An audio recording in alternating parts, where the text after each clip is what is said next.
আপনাদের কাছে বিনীত অনুরোধ, হাসন রাজার কথাগুলো শেষ পর্যন্ত শুনে যাবেন। আর আমাদের চ্যানেল থেকে সাবস্ক্রাইব করে আমাদের পাশে থাকবে। শুরু করছি হাসন রাজার সেই কথাগুলো। কি বলেছিল হাসান রাজা?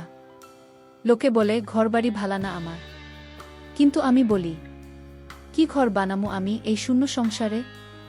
এই ঘর তো চিরস্থায়ী নয়, একদিন সব কিছুই মিশে যাবে ধুলো।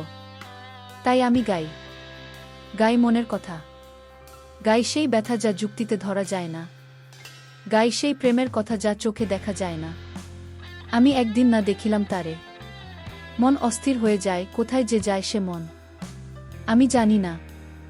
সেই তো আমার অন্তরের রাজা, চোখে দেখা হয় না, তবু অন্তরে বাজে তারই সুর। হাসন রাজা বলে, তুমি হইছ আমার অন্তরের বাজা। দেখ রে চাহিয়া মন, এই দুনিয়া শূন্য, এখানে কিছুই চিরস্থায়ী নয়।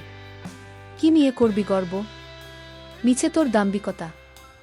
যা কিছু আছে সবই যাবে একদিন হারিয়ে। তবু মানুষের মধ্যে ভালোবাসা থাকলে সেই ভালোবাসাই চিরন্তন। আমি পাগল ছিলাম, কিন্তু এখন জানি প্রেমই আসল আর সব মায়া।